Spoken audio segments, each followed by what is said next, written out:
실수를 하지 말고 살아야 되는데 사람이다 보고, 그리고 저도 뭐 목사로 태어난 게 아니다 보니까 실수할 때가 많던 걸요. 저는 그 목회하면서 미안하다는 말을 좀 많이 한 편인데 생각을 해보면 예전에 우리 전 세대 목사님들은 그 미안하다는 말을 하면 안 되는 그런 목회를 하셨어요. 그래서 목사님은 이제 완벽하고 또 목사님의 결정은 어느 정도 좀 설득이 돼야 된다는 그런 좀 압박감이 있으셔갖고, 그래서 이제 미안하다는 말씀을 안 하셨습니다. 그럼 권위가 무너진다고. 이제 요즘엔 뭐 목회자의 권위가 땅에 떨어졌기 때문에 찾을 권위도 별로 없어요. 그래서 지금 미안하다고 해야 요즘에는 좀 오히려 권위가 세워진 뭐 그런 시대라고 할까요? 이제 그만큼 좀 많이 무너졌죠.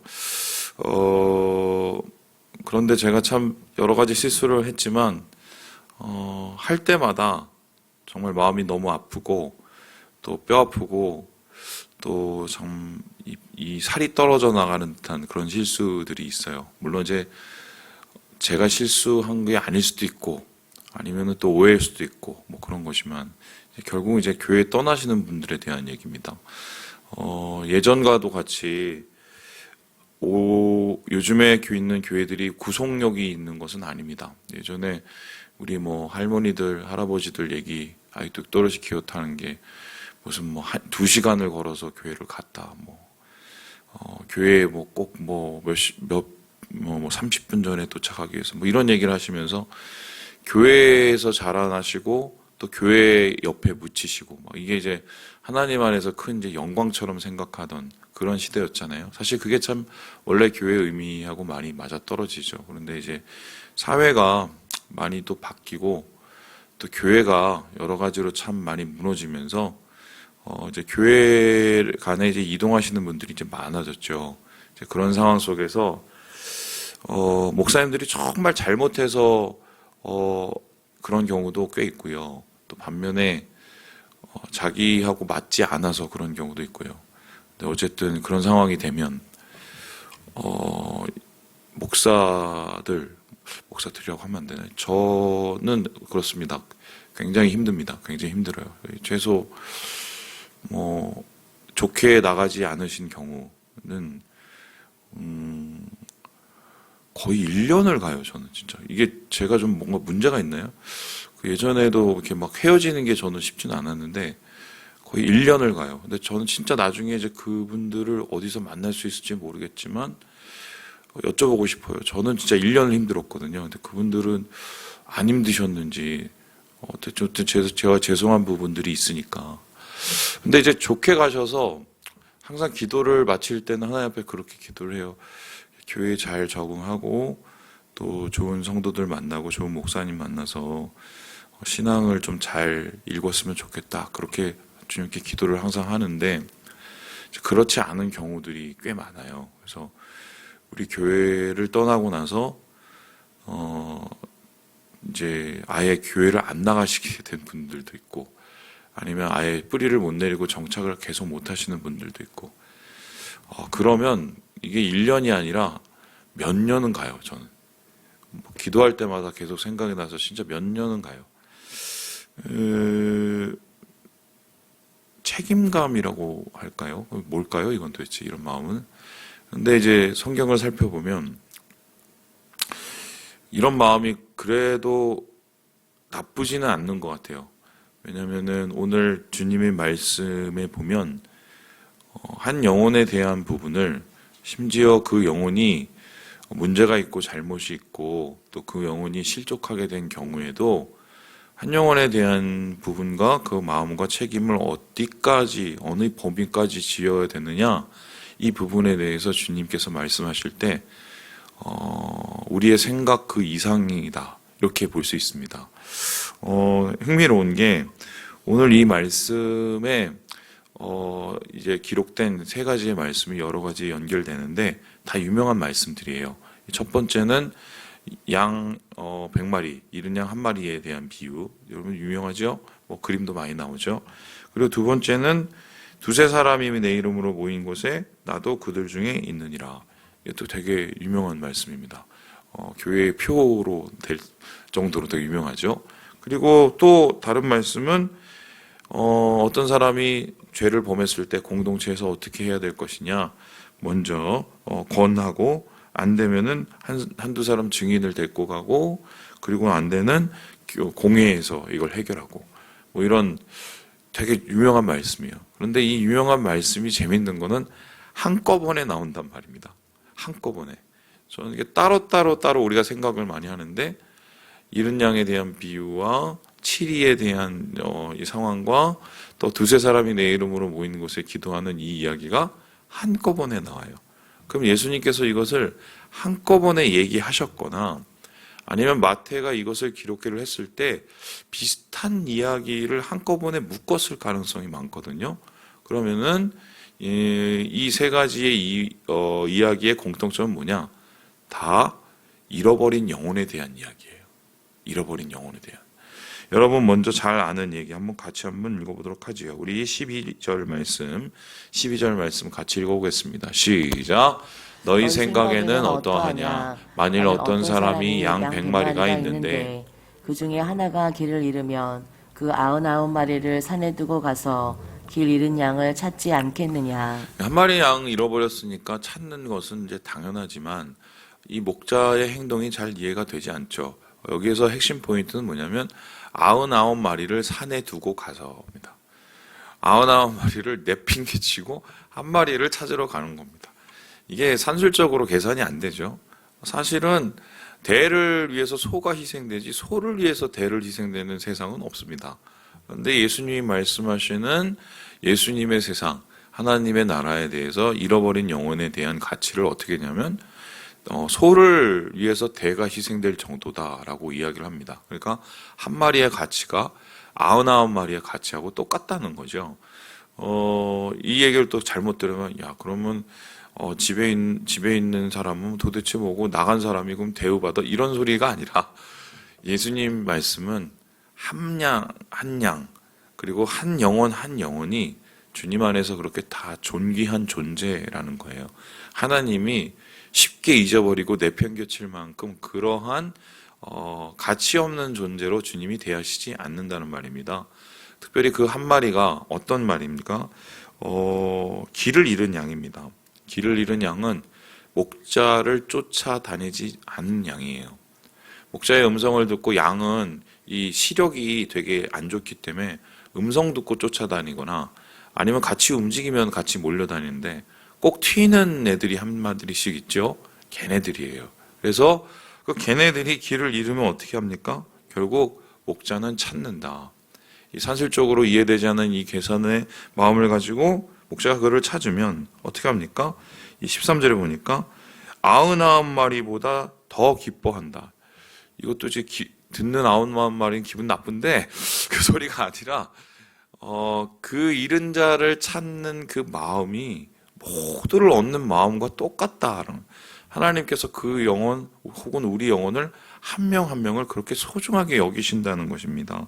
그래서 주님께서는 여기에 대해서 뭐라고 얘기하십니까? 우리 함께 14절의 말씀을 같이 한번 읽어보도록 하겠습니다. 시작. 이와 같이 이 작은 자 중에 하나라도 잃는 것은 하늘에 계신 너희 아버지의 뜻이 아니니라. 이 얘기를 하고 싶으셨던 거예요. 99마리의 가치가 어쩌고 이게 아니라 하나님은 영혼을 잃지 않기를 원하신다. 한 영혼이 공동체를 떠나고 주님을 떠날 때 주님은 그만큼 정말 괴로워하시고 아파하신다. 예수님도 이러한 경험을 하셨죠? 예수님의 수제자도 예수님을 떠났고 그리고 그 12제자 중에 한 명인 가룟 유다는 아예 예수님을 팔았고 아마 예수님께서 자신을 떠나고 자신을 배신한 제자들에 대한 그 배신감 그것도 굉장히 크셨을 것 같지만 예수님의 십자가에 달려서 말씀하시는 그 가상 7원을 살펴보면 결국 3년 반 동안 함께했던 가룟 유다가 자신을 팔고 떠나서 구원이 아니라 정말 지옥 가는 것 그것만큼 괴로운 게 아마 예수님께는 없었을 것이다. 저는 그렇게 생각을 합니다. 주님께서도 그 영혼을 잃는 아픔을 분명히 아셨고 뿐만 아니라 주님께서도 어떻게 보면 한 영혼에 대한 이 목회를 실패하신 분이에요. 사실은. 그래서 이 말씀 속에서 깔려 있는 건 뭐냐면 목사님이 제대로 해야 된다. 뭐 이런 말씀도 되겠지만 반대로 표현하면 우리 공동체에서 지극히 작은 영혼, 심지어는 갈 길을 잃어버리고 하나님에 대한 마음을 잃어버린 영혼에 대해서 어떤 마음을 가져야 되는지를 다시 한번 고민하게 되는 이제 대목이죠. 뿐만 아니라 주님께서는 그 작은 자 길을 어떻게 잃었는가에 대한 이야기를 하시면서 그를 다시 교회 공동체 안으로 들어오게 하기 위해서 어떤 노력을 해야 되는지를 이야기하고 계시는데요. 우리 함께 15절의 말씀을 같이 한번 읽어보도록 하겠습니다. 시작. 내 형제가 죄를 범하거든 가서 너와 그 사람과만 상대하여 권고하라. 만일 들으면 내가 내 형제를 어느 것이요. 이 떠난 그 잃은 양이 이 죄를 범했다. 죄범해서 그렇게 일이 됐다. 죄를 왜 범했을까요?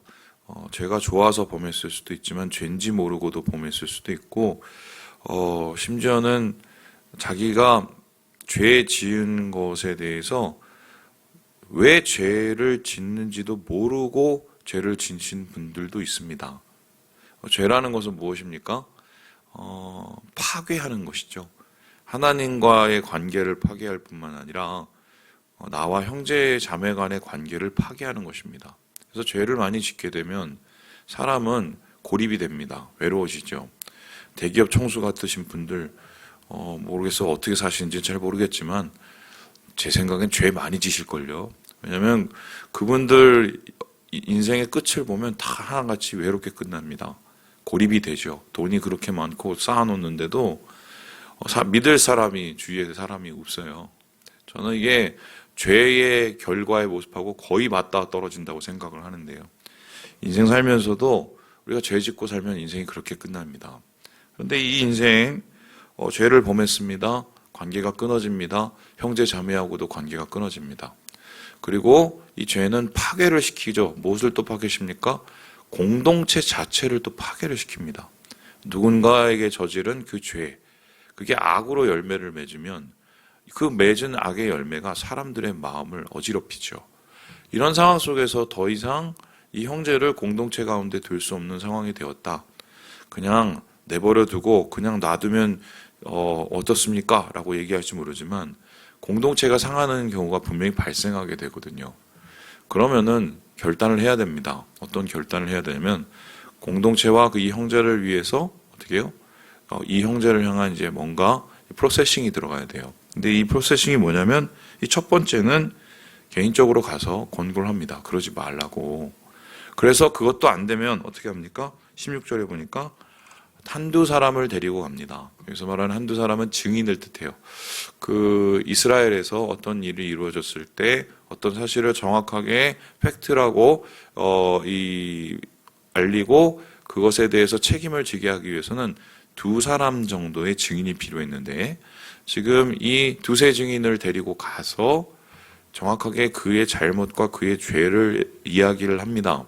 그리고 자신이 지른 죄에 대한 정확한 인식을 하게 만드는 거죠. 그러면 이 정도 되었을 때 끝났으면 얼마나 좋겠습니까? 근데 제가 해보면 잘 안 굽히세요. 안 굽히세요. 그렇게 되면 이제 그 다음엔 최종적인 일이 생기는데요. 우리 17절의 말씀을 같이 한번 읽어보도록 하겠습니다. 시작. 만일 그들의 말도 듣지 않거든 교회에 말하고 교회의 말도 듣지 않거든 이방인과 세리와 같이 여기라. 공동체로 이제 넘어가는 거죠. 이제 그걸 이제 공회라고 하죠. 우리로 따지면 뭐 재직회 공동회에 되는 거고 거기에 대해서 이제 한마디로 이제 다 깝니다. 오픈을 해서 어떻게 보면 굉장히 이 정도 되면은 막장까지 가는 거죠. 그래서 이 형제가 어떤 잘못을 했고 이 자매가 어떤 잘못을 했고 그래서 더 이상 우리 공동체 안에 있을 수가 없고 그러면서 정확하게 이제 선을 긋습니다. 여기까지 보면은 이 세상의 법정하고 굉장히 달라 보입니다. 똑같아 보입니다. 왜냐하면 그래도 정을 가지고 한 두 번 얘기했는데 안 되니까 끝에는 굉장히 매몰차게 이렇게 끊어내는구나. 이렇게 여겨집니다. 그래, 하나님은 이에 대해서도 이 죄는 어쩔 수가 없으시지 이렇게 보여요. 여기까지만 알고 있는데 사실 요 다음이 사실 더 중요하거든요. 그러면서 주님께서는 뭐라고 얘기하시냐면요. 18절에 이렇게 이야기를 합니다. 무엇이든지 너희가 땅에서 매면 하늘에서도 매고 무엇이든지 땅에서 풀면 하늘에서도 풀리리라. 그러니까 우리에게 하늘의 열쇠, 천국의 열쇠를 주신다는 거예요. 베드로에게 주셨던 천국의 열쇠가 주님의 공동체에게 다 주셨다라고 지금 이야기를 하고 있습니다. 이상하지 않습니까?